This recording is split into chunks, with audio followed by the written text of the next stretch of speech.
এখন 11 দাগের অঙ্কটা কি বলেছে? 11 দাগের অঙ্ক বলেছে একই ধাতুর পাত থেকে তৈরি দুটি ফাঁপা গোলকের ব্যাসের দৈর্ঘ্য যথাক্রমে 21 সেমি এবং 17.5 সেমি। গোলক দুটি তৈরি করতে যে পরিমাণ ধাতুর পাত লেগেছে তার অনুপাত নির্ণয় করি। তাহলে আমরা যে গোলকটার যে কতটা পাত লেগেছে ফাঁপা গোলকের বার করতে গেলে আমরা কি করব? এই যে ছবিতে দেখো, এটা একটা ফাঁপা গোলকের পাত থেকে আমরা এই গোলকটা তৈরি করেছি। এইটার কতটা পাত আছে এটা বার করতে গেলে আমাদেরকে গোলকের এই সমগ্র তল বা বক্রতলের ক্ষেত্রফলটাকে বার করতে হবে। এই যে ফাঁপা গোলকের ব্যাস মানে কি এইটা কত 21 সেমি, আর একটা দেখো এইখান থেকে এটা হচ্ছে ব্যাস কত 17.5 সেমি। তাহলে ব্যাসার্ধ কি হবে? ব্যাসার্ধ হবে ব্যাসের অর্ধেক, তার মানে আমরা 2 দিয়ে ভাগ করব, মানে এইখান থেকে এত দূর হবে ব্যাসার্ধ, আর এটা এইখান থেকে এটা হবে ব্যাসার্ধ। কতটা পাত লেগেছে ফাঁপা গোলকে সেটা বার করতে গেলে আমাদেরকে এই সমগ্র তলের ক্ষেত্রফল বা বক্রতলের ক্ষেত্রফলটা বার করতে হবে। তাহলে লিখব প্রথম ফাঁপা গোলকের ব্যাস 21 সেমি।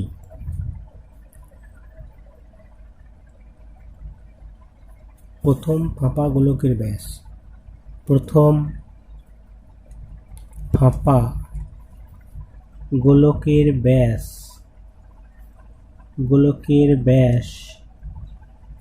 সমান কত? 21 সেমি। তাহলে প্রথম ফাঁপা গোলকের ব্যাসার্ধ কত হবে? ব্যাসার্ধ সমান হবে 2 দিয়ে ভাগ করবো একে, এত সেমি। দ্বিতীয়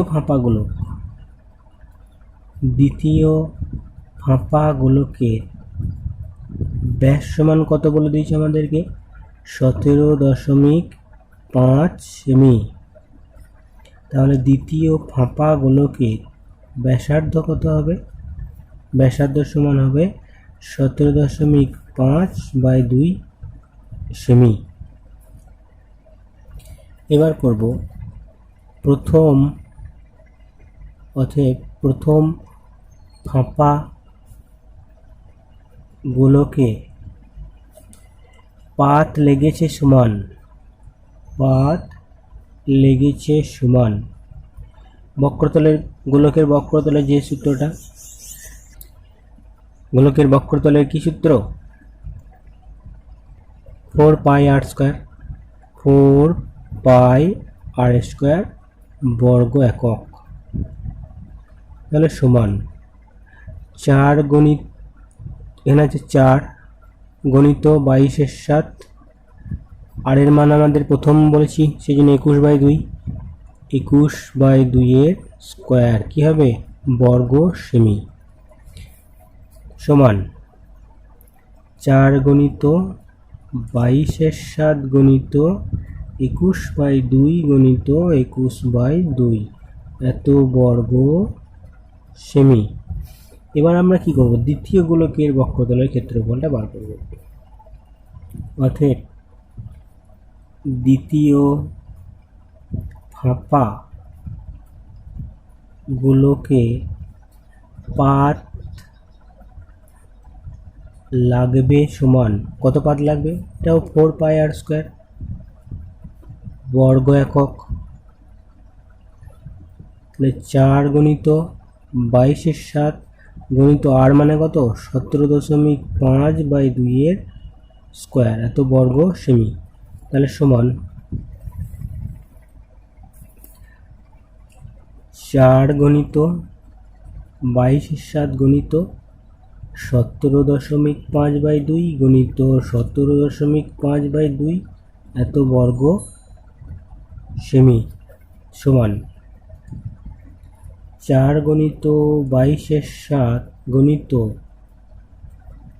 175, দশমিকটা তুলে দিলাম, নিচেই 10 হবে, গণিত 175 10 গণিত 2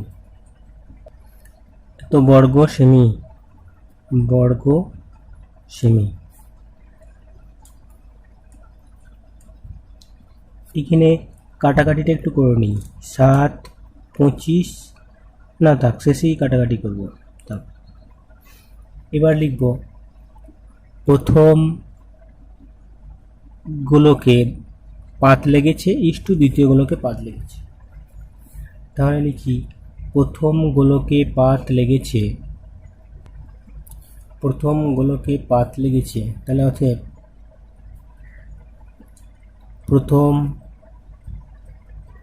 গোলকে পাত লেগেছে ইস্টু দ্বিতীয় গোলকে পাত লেগেছে সমান প্রথম গোলকে কত 4 ইন্টু 22/7 ইন্টু 21/2 গণিত 21/2 ইস্টু 4 গণিত 22/7 গণিত 175/10 গণিত 2 গণিত 175/10 গণিত 2। এবার এখানে 4 কেটে যাবে, 22/7 কেটে যাবে, নিচেই 2, এর নিচেই 2 আছে, এই 2 কেটে গেল, এই 2 আছে, এই 2 আছে, কেটে গেল। তাহলে উপরে আমার থাকলো কি এখানে 21 গণিত 21 থাকলো, এদিকে আমার কে থাকবে 175 থাকবে। এখানটা আর একটু কাটাকাটি করে নিই, এটা 5 2 10, 5 3 15, 5 5 25, 5 2 10, 5 3 15, 5 5 25। তাহলে কত থাকলে এখানে 35/2, এখানে হলো 35/2 গণিত 35/2 সমান। এবার তাহলে এটাকে একবার লিখি 35 গণিত 35/2 দুগুণে 4 লিখে দিই। 35 গণিত 35/2 দুগুণে 4। এবার এই 4টাকে তাড়াতে গেলে উভয় পক্ষকে আমাকে 4 দিয়ে গুণ করতে হবে। তাহলে 4 দিয়ে দিক থেকে গুণ করি, 4 গণিত 21 গণিত 21 ইস্টু 35 গণিত 35/4 গণিত 4। এই 4টাকে তাড়াতে গেলে কি করব, এই দিকটাকে 4 দিয়ে গুণ করব, এই দিকটাকেও 4 দিয়ে গুণ করব। তাহলে এই 4 কেটে গেল। তাহলে সমান এখানে কত হলো 21 21 441, 441কে 4 দিয়ে গুণ করো। এটা অন্যরকমভাবেও কাটাকাটি করা যায়। 7 দিয়ে এটাকে কাটলে 7 3 21, এখানে কাটলে 7 5 35, আবার একে 7 দিয়ে কাটলো 7 3 21, 7 5 35। তাহলে কত হলো 5 5 25, আর এখানে হবে 3 3 9 4 36। কিন্তু ওরকমভাবে আমরা করবো, আর এটাকে গুণ করে নেবো, দিয়ে করবো 21 21 441, 441কে 4 দিয়ে গুণ, 4 1 4, 4 4 16 6, 4 4 16 1 17, 35 35 হচ্ছে 1225, 1225। এবার 7 দিয়ে দেবো আমরা, 7 2 14, 7 2 14, 7 5 35, 7 2 14, 7 1 7, 7 7 49, 7 5 35 সমান 7 দিয়ে আবার দেবো 7 3 21, 7 6 42, 7 2 14, 7 5 35, 36:25। আগে যেরকমভাবে বললাম 7 দিয়ে কাটার কথাটা, ওরকমভাবে তোমরা করতে পারো।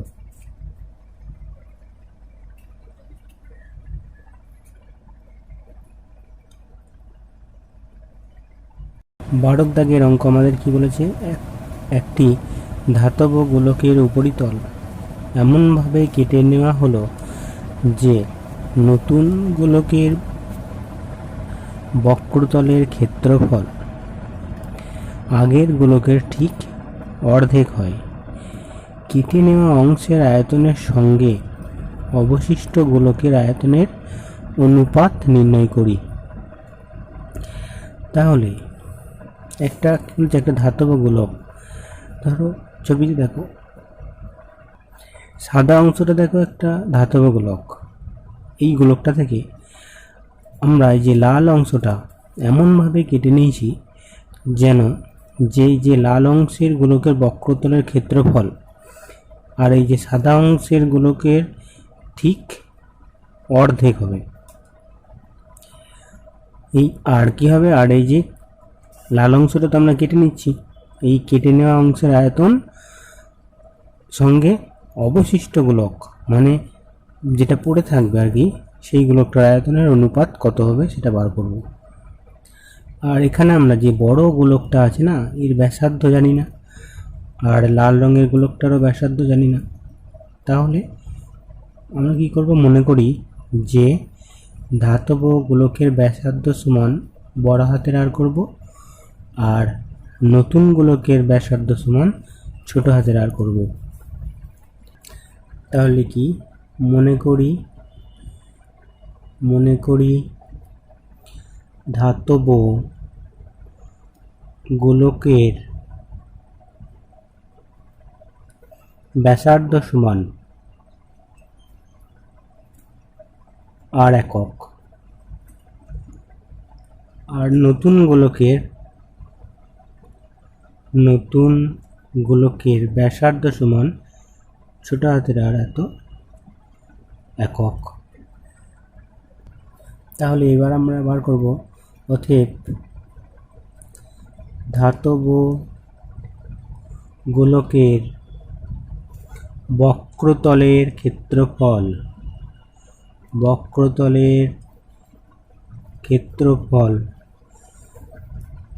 কি হবে, 4πr² বর্গ একক সমান 4 গুণিত 22/7 গুণিত, এখানে তো আর এর মান তো আমরা জানি না, তাহলে আর স্কোয়ারই হবে, এত বর্গ একক। আর নতুন গোলকের বক্রতলের ক্ষেত্রফল সমান, এটা কি হবে, 4πr² বর্গ একক, তাহলে সমান 4 গুণিত 22/7 গুণিত r² বর্গ একক। তাহলে আমাদের বলেছে যে নতুন গোলকের যে বক্রতলের ক্ষেত্রফলটা সেটা হবে আগের গোলকটার অর্ধেক। তাহলে লিখব আমরা অতএব নতুন গোলকের যে ক্ষেত্রফল 4 গুণিত 22/7 গুণিত r² সমান আগের যে মানে ধাতব গোলকটার ক্ষেত্রফলের বক্রতলের ক্ষেত্রফলের অর্ধেক, আগের গোলকের ক্ষেত্রফলের অর্ধেক। অর্ধেক মানে কি 1/2, তাহলে 1/2 গুণিত আগের গোলকটার ক্ষেত্রফল বক্রতলের ক্ষেত্রফল 4 গুণিত 22/7 গুণিত এইটা। এবার এখান থেকে আমরা কি করব, বা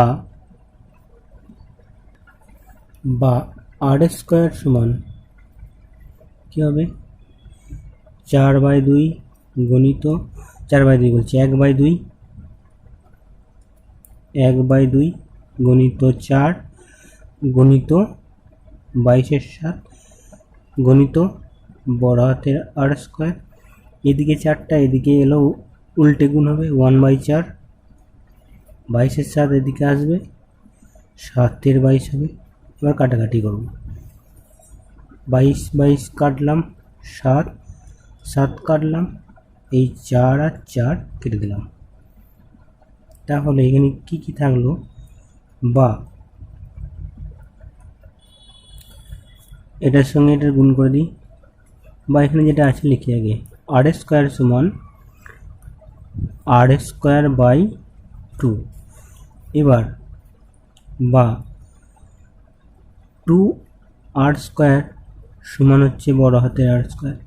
এবার দুদিক কি বর্গমূল করে দিই, এদিকটারও বর্গমূল করে দিই, এদিকটারও বর্গমূল করে দিই।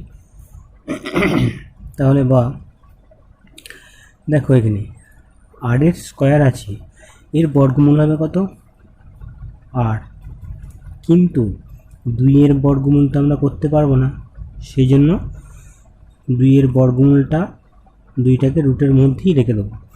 আর √2 সমান, এখানে আর স্কোয়ারের বর্গমূল কত, মানে 8 গুণিত 8 আছে, তাহলে দুটোর মধ্যে একটা বেরোলো 8।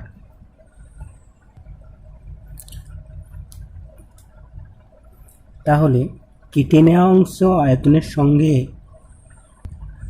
অবশিষ্ট অংশ, মানে আমাদের দেখো এটা যে ধাতব গোলক, এই যে সাদা অংশটা এটা হচ্ছে ধাতব গোলক, এর মধ্যে থেকে আমরা লাল অংশটা কেটে নিয়েছি। তাহলে পড়ে থাকবে যে অংশটা, মানে লাল অংশটার আয়তনের সঙ্গে বাকি যে অংশটা থাকবে সেই অংশটার আয়তনের অনুপাত কত। কেটে নেওয়া অংশ মানে এখানে কি এই যে নতুন গোলক, এর আয়তন বার করবো। তাহলে লিখবো অতএব কেটে নেওয়া অংশের আয়তন, কেটে নেওয়া অংশের আয়তন সমান 4/3 পাই, ছোট হাতের আর এর কিউব ঘন সমান 4/3 গণিত 22/7 গণিত, এখানে ছোট হাতের আর এর কিউব আছে, আর এর কিউব ঘন একক। এবার দেখো অবশিষ্টটার আয়তন বার করতে গেলে আমাকে কি করতে হবে, অবশিষ্ট গোলকের আয়তন বার করতে হলে আমাদেরকে এই যে গোটা গোলকটা আছে, সাদাটা গোলকটা, ওর ক্ষেত্রফল কী হবে 4/3 পাই বড় হাতের আর কিউব, তার থেকে আমরা যেটা কেটে নিচ্ছি লাল অংশটা সেটা বাদ দিয়ে দিতে হবে, সেটাই হবে আমার কি অবশিষ্ট গোলকের আয়তন। তাহলে লিখব অবশিষ্ট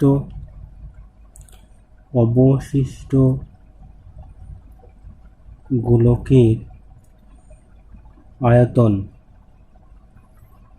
সমান 4/3 পাই বড় হাতের আর কিউব বিয়োগ যে অংশটা আমরা কেটে নিয়েছি লাল অংশটা, তার আয়তনটা বাদ দিয়ে দেবো, 4/3 ইন্টু 22/7 ইন্টু আর এর কিউব, এতে কী হবে ঘন একক। তাহলে সমান, এটাকে পায়ের মানটা লিখে না লিখে করলেই হতো, যেহেতু লিখে ফেলেছি করে দিই, 4/3 ইন্টু 22/7 ইন্টু বড় হাতের আর এর মানটা বসিয়ে দাও।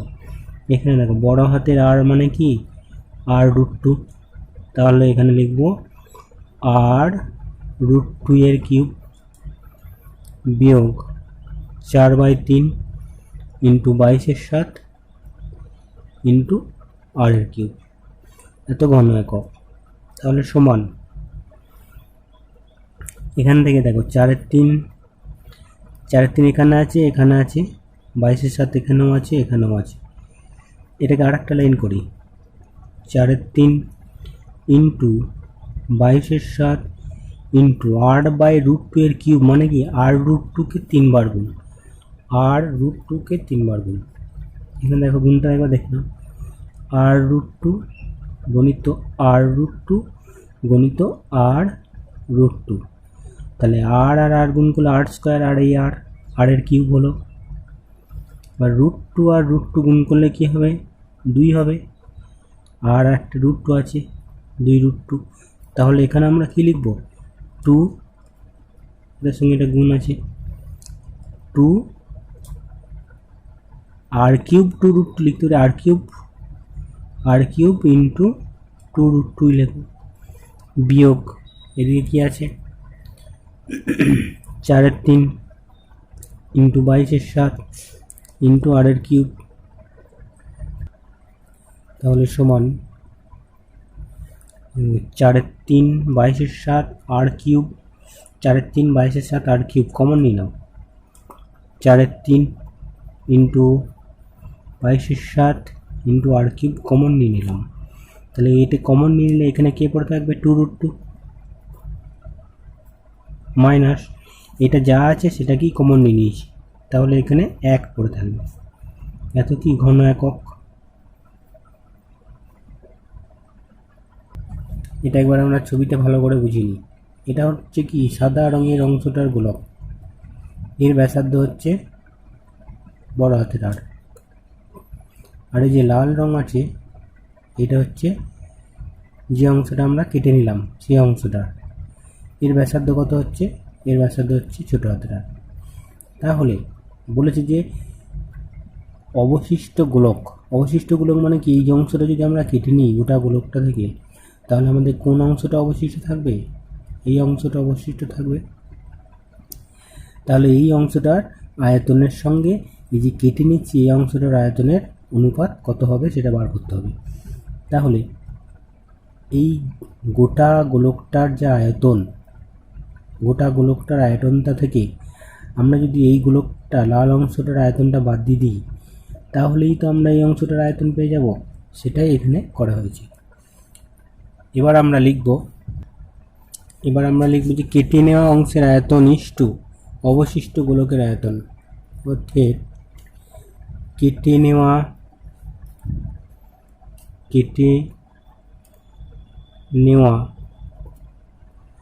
অংশের আয়তন ইস্টু অবশিষ্ট গোলকের আয়তন সমান, কেটে নেওয়া অংশের আয়তন কত পেয়েছি আমরা, এই অংশটুকু না, এটা না, এটা এই যে 4/3 ইন্টু 22/7 ইন্টু r³ আর অবশিষ্ট গোলকের কি পেলাম, এইটা 4/3 22/7 r³ 2√2 - 1 সমান 4/3 কেটে যায়, 22/7 কেটে যায়, r³ কেটে যায়, তাহলে এখানে কি হবে 1:2√2 - 1, এটাই হয়ে গেল অনুপাত। কি বলেছে, 14 সেমি দৈর্ঘ্যের ব্যাসার্ধ বিশিষ্ট একটি ভূগোলকের অক্ষটির বক্রতলে 0.7 সেমি দৈর্ঘ্যের ব্যাসার্ধ বিশিষ্ট দুটি বৃত্তাকার ছিদ্র করা হয়েছে। ভূগোলকটির গোলাকার অংশের ধাতব পাতের ক্ষেত্রফল হিসাব করি। তাহলে ছবির মধ্যে দেখো, এটা একটা ভূগোলকের যে দণ্ডটা থাকে সেই দণ্ডটার মধ্যে তো ছিদ্র করা হয়, উপরে এই একটা ছিদ্র আর এই একটা ছিদ্র, তাহলে এই ছিদ্র দুটোর বলেছে অক্ষটির বক্রতলে 0.7 সেমি দৈর্ঘ্যের ব্যাসার্ধ বিশিষ্ট ছিদ্র, এটা 0.7 সেমি দৈর্ঘ্যের ব্যাসার্ধ বিশিষ্ট ছিদ্র। তাহলে এই ছিদ্র দুটি যে করা হয়েছে, এর বাকি যে অংশটা আছে ধাতব পাত, তাহলে এই ছিদ্র দুটোতে তো আমাদের কোনো পাত নেই, পাত আছে কি বাকি অংশটা, তাহলে বাকি যে ধাতব পাত আছে তার ক্ষেত্রফল কত হবে আমাদেরকে বার করতে হবে। তাহলে ভূগোলকের ক্ষেত্রফলটা থেকে আমরা যে ছিদ্র দুটো আছে তার ক্ষেত্রফল বাদ দিয়ে দিলেই আমাদের ধাতব অংশের ক্ষেত্রফল বেরিয়ে যাবে। তাহলে দেখি যে ভূগোলকের ব্যাসার্ধ সমান 14 সেমি, ভূগোলকের ব্যাসার্ধ সমান হচ্ছে 14 সেমি। তাহলে অতএব ভূগোলকের বক্রতলের ক্ষেত্রফল কত হবে, বক্রতলের ক্ষেত্রফল সমান, ভূগোলকের বক্রতল মানে কি, সমগ্রতল যেটা আছে 4πr², 4πr² কি বর্গ একক, সমান 4 গুণিত 22/7 গুণিত আর এর মানে এখানে আমাদের কত 14 বর্গ সেমি, সমান 4 গুণিত 22/7 গুণিত 14 গুণিত 14, এত কি বর্গ সেমি। 7 দুগুণে 14, 4 দুগুণে 8, তাহলে 14 8 112, 112কে 22 দ্বিগুণ, 22 দুগুণে 44-এর 4, হাতে থাকলো 4, 22 একে 22, 4 26, 6, হাতে থাকলো 2, 22 একে 22 আর 2 24, এত কি বর্গ সেমি। তাহলে এটা আমার কি হলো, এটা হলো আমার গোটা ভূগোলকটার ক্ষেত্রফল, গোটা ভূগোলকটার ক্ষেত্রফল হলো এত বর্গ সেমি। এবার এইখানে যে একটা ছিদ্র করা হয়েছে আর এখানে একটা ছিদ্র করা হয়েছে, দিয়ে তো ভূগোলকটাকে রাখা হয়েছে এরকমভাবে রাখা হয়েছে। তাহলে এই ছিদ্র দুটো তো আমাকে বাদ দিতে হবে। তাহলে লিখব যে বৃত্তাকার ছিদ্রের ব্যাসার্ধ সমান, লিখি অতএব প্রতিটি বৃত্তাকার ছিদ্রের ব্যাসার্ধ সমান কত সেমি, 0.7 সেমি। তাহলে প্রতিটি বৃত্তাকার ছিদ্রের কি লিখব, ক্ষেত্রফল সমান, ছিদ্রটা কি বৃত্তাকার বলেছে, তাহলে এই যে বৃত্তের ক্ষেত্রফলের সূত্র আমরা কি জানি, পাই আর স্কোয়ার, তাহলে হবে পাই আর স্কোয়ার বর্গ একক, তাহলে সমান পায়ের মান 22/7, আর এর মান আমাদের এটা 0.7, এটা স্কোয়ার, এত কি বর্গ সেমি। তাহলে সমান 22/7 গুণিত 0.7 গুণিত 0.7, এত কি বর্গ সেমি, সমান 22/7 গুণিত 7/10, 7/10, এত বর্গ সেমি। এবার আমাদের কটা ছিদ্র আছে, দুটো ছিদ্র করেছে, তাহলে দুটো ছিদ্রের ক্ষেত্রফল, তাহলে অতএব দুটি ছিদ্রের ক্ষেত্রফল সমান কি হবে, একটা ছিদ্রের ক্ষেত্রফল যদি এত হয়, দুটো ছিদ্রের ক্ষেত্রফল কত হবে, 2 দিয়ে গুণ করব, 2 গুণিত 22/7 গুণিত 7/10 গুণিত 7/10 বর্গ সেমি। এবার এটা কাটাকাটি করে দিই, 7 কেটে গেল,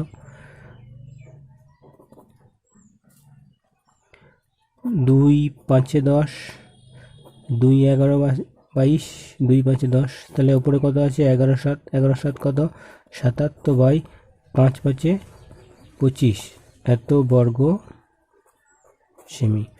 তাহলে এটাকে 25 দিয়ে ভাগ করে দেবো, ভাগ করলে আমাদের কত হবে, ভাগ করলে আমাদের হবে 3.08 বর্গ সেমি। এইবার কি করব আমরা, যে গোলকটার যে ধাতব পাত আছে, এটা তো আমাদের ফাঁকা অংশটা, গোলকের এই যে ছবিটা দেখি আবার, এই অংশটা কি, এই অংশটা ফাঁকা আছে, এটা তো পাত নাই, পাত আছে কি, এই অংশটা পাত আছে, তাহলে এই অংশটার ক্ষেত্রফল কি করব, গোটা গোলকটার যা ক্ষেত্রফল, বক্ষতলের ক্ষেত্রফল যা হয়েছে এইটা থেকে আমরা এই যে দুটো ছিদ্র যে ক্ষেত্রফল সেটা বাদ দিয়ে দেবো। তাহলে লিখব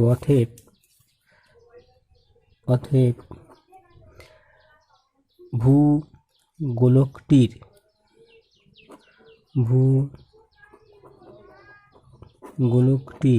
ভূগোলকটির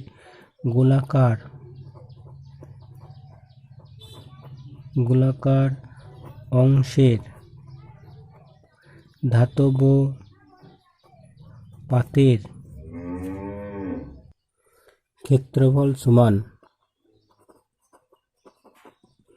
আমার যে মোট ক্ষেত্রফল আছে 2464 বিয়োগ 3.08, এটা বাদ দিয়ে দেবো, এত কি হবে বর্গ সেমি। তাহলে সমান হবে, এটা বিয়োগটা দেখো এভাবে করতে হবে, 24 64.00 করো, এর থেকে 3.08 বিয়োগ করব। 8 কয় 10, 2 10 7 থাকলে 1, 1 কয় 10, 9 10 7 থাকলে 1, 3 এর 4 4 মিলে যায় 0, 2 4 6। তাহলে সমান কত হলো? 2460.92 বর্গ সেমি। তাহলে যে ভূগোলকটি গোলাকার অংশে যে ধাতব পাত আছে তার ক্ষেত্রফল হবে 2460.92 বর্গ সেমি। এরপর 14 দাগের অঙ্ক কি বলেছে? 8 সেমি দৈর্ঘ্যের ব্যাসার্ধের একটা নিরেট লোহার গোলককে গলিয়ে 1 সেমি দৈর্ঘ্যের ব্যাসার্ধের কয়টি নিরেট গুলি তৈরি করা যাবে? হিসাব করে লিখি।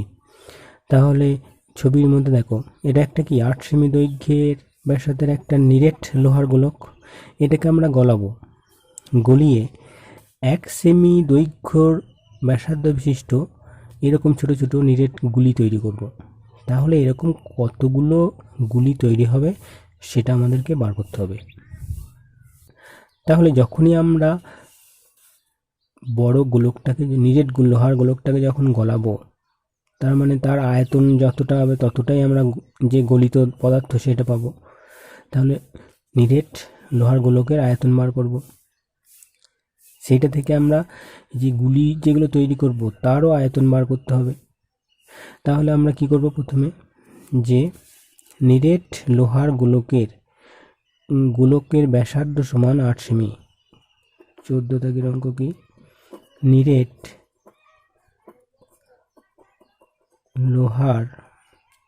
লোহার গোলকের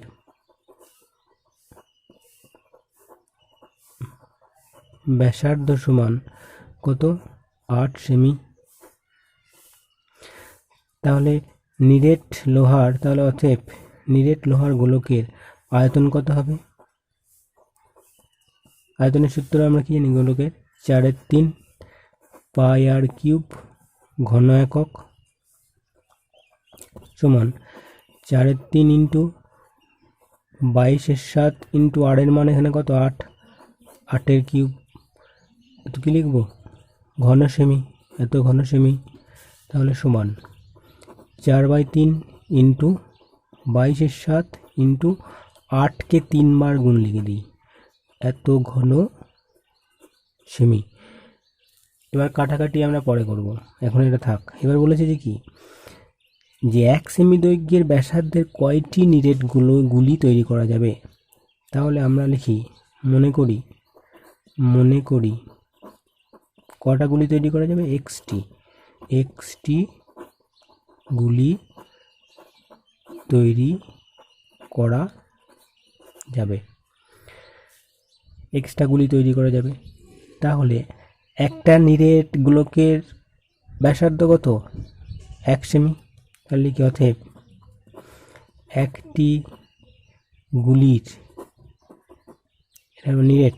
একটি নিরেট গুলির ব্যাসার্ধ সমান কত? একটা নিরেট গুলির ব্যাসার্ধ কত? 1 সেমি। তাহলে একটি নিরেট গুলির আয়তন কত হবে? 4/3 পাই আর কিউব ঘন একক।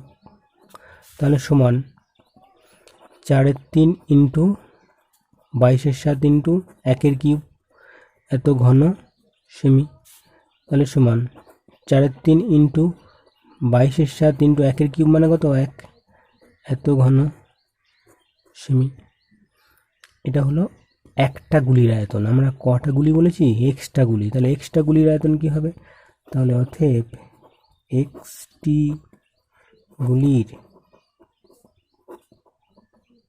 আয়তন সমান কি হবে? এটার সঙ্গে এক্স গুণ করব, এক্স গুণিত 4/3 গুণিত 22/7 গুণিত 1, এত ঘন সেমি। তাহলে আমরা যে এক্সটা গুলির আয়তন পেলাম যেটা, সেই আয়তনটাই কি করেছি আমরা? সেই বড় গোলকটাকে গুলিয়ে করেছি এটা। তাহলে আমার এইটা সমান এইটা, এই আয়তনটা যা হবে এই আয়তনটা তাই হবে। তাহলে লিখব অতএব এইটা এক্স গুণিত 4/3 গুণিত 22/7 গুণিত 1 সমান কোনটা আমাদের বড়টা? 4/3 গণিত 22/7 গণিত 8 গণিত 8 গণিত 8। তাহলে x সমান কি হবে? x সমান হবে, এটা বা, এদিকে যা আছে লিখি, 4/3 গণিত 22/7 গণিত 8 গণিত 8 গণিত 8 গণিত 4/3 এদিকে গেলে উল্টে যাবে, 3/4, 22/7 এদিকে গেলে উল্টে যাবে, 7/22। এক এদিকে লেখার দরকার নেই, লিখে 1/1 লিখে দাও, 1। এবার 3 3 কেটে গেল, 4 4 কেটে গেল, 7 7 কেটে গেল, 22 22 কেটে গেল। তাহলে বা x সমান কত হবে? 8 8 8, আর এখানে 1 আছে, তাহলে 8 8 64, 8 কত? 512। তাহলে আমরা কতগুলো গুলি তৈরি করতে পারবো? তাহলে লিখব অতএব কটা গুলি তৈরি করতে পারবো? অতএব 512টি গুলি তৈরি করা যাবে।